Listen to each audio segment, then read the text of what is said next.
Assalamualaikum warahmatullahi wabarakatuh. Salam persaudaraan dan persatuan. Jumpa lagi di channel Pojok KUA, edisi membangun persaudaraan dan persatuan melawan radikalisme dan intoleransi.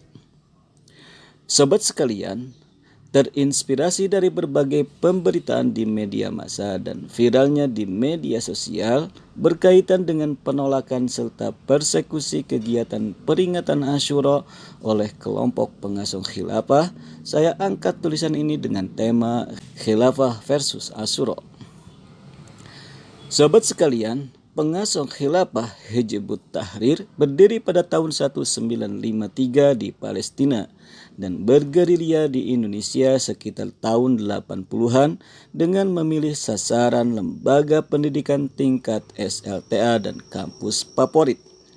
Sekarang kita menyaksikan bagaimana gerakan khilafah menyusup ke berbagai ormas, lembaga, dan instansi di negeri Pancasila ini. Khilafah digaungkan sebagai satu-satunya solusi dari berbagai permasalahan dalam kehidupan bermasyarakat, bernegara, dan beragama. Dai Kondang UAS pun mengklaim bahwa Islam rahmatan lil alamin tidak terwujud hanya dengan kenabian, dengan Quran di tangan, melainkan dengan tegaknya khilafah. Sobat sekalian, begitu hebatnya gerakan khilafah, kebenaran mutlak pun diklaim hanyalah milik mereka.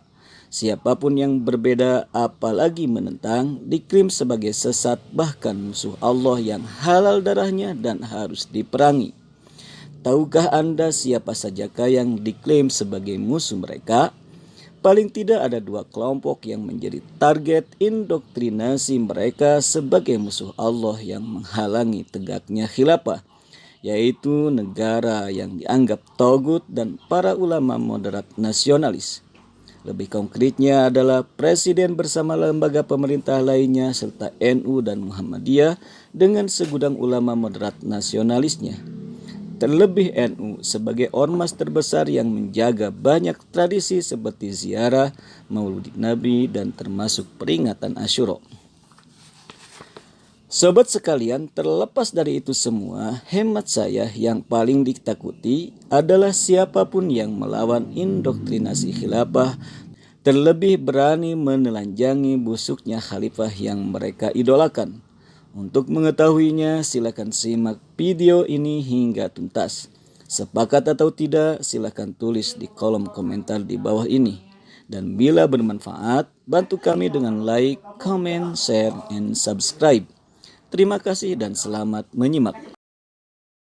Sobat sekalian, walaupun agak terlambat, perlawanan terhadap indoktrinasi khilafah mulai bangkit di NKRI ini. Pembubaran HTI pada akhir tahun 2018 oleh pemerintah adalah bukti nyata gerakan indoktrinasi khilafah terlarang karena membahayakan keutuhan NKRI. Tentunya bukan tanpa proses dan tanpa bukti. Jejak digital memang kejam, sobat. Sobat sekalian, yang paling menarik bagi saya adalah setiap kali menjelang peringatan Asyura, mereka kebakaran jenggot. Berbagai trik dan siasat mereka lakukan untuk menghentikan atau membubarkan peringatan tersebut.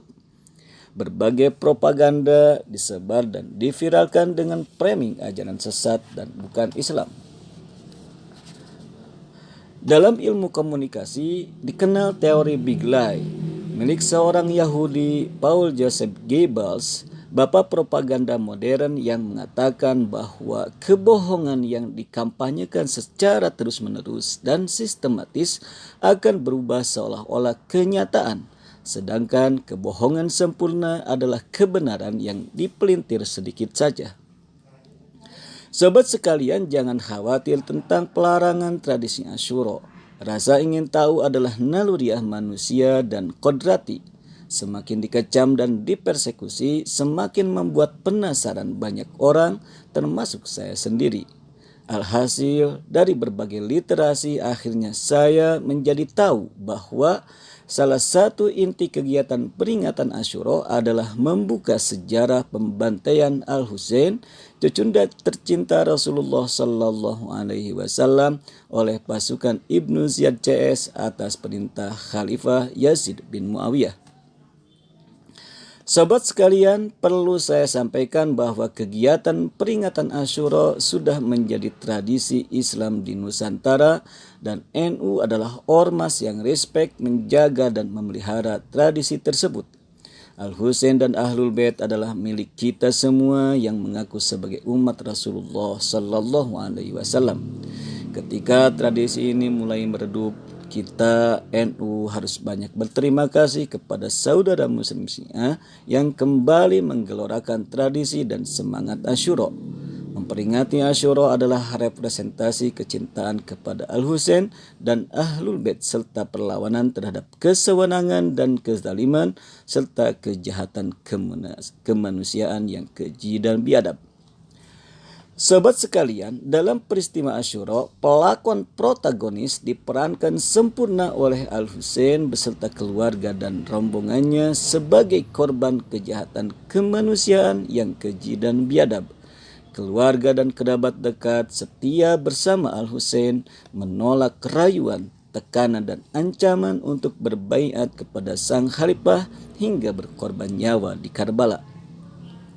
Al-Husain dan Al-Hasan adalah dua cucunda Nabi yang telah distempel sebagai dua pemimpin pemuda surga.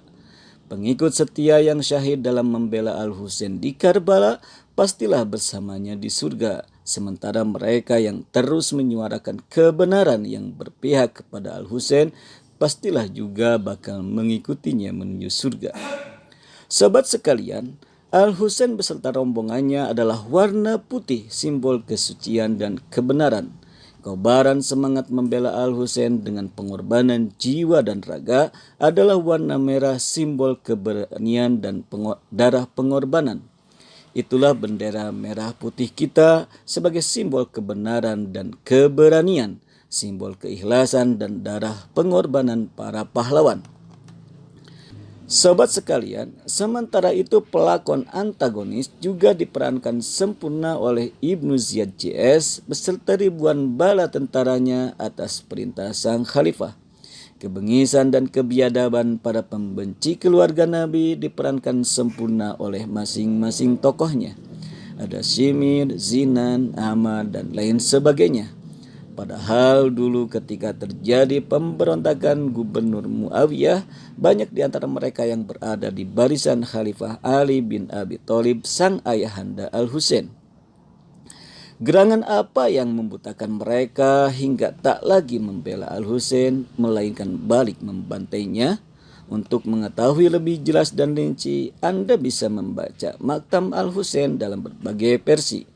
Percaya ataupun tidak bukanlah masalah. Yang jelas banyak ulama sejarah yang telah meriwayatkannya sehingga menjadi fakta sejarah yang baru diketahui banyak orang.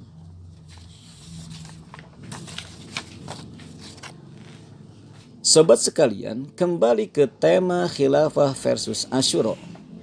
Tradisi peringatan Asyura berhasil membuka tirai kegelapan mayoritas umat Islam akan nilai sejarah pergulatan antara hak dan batil.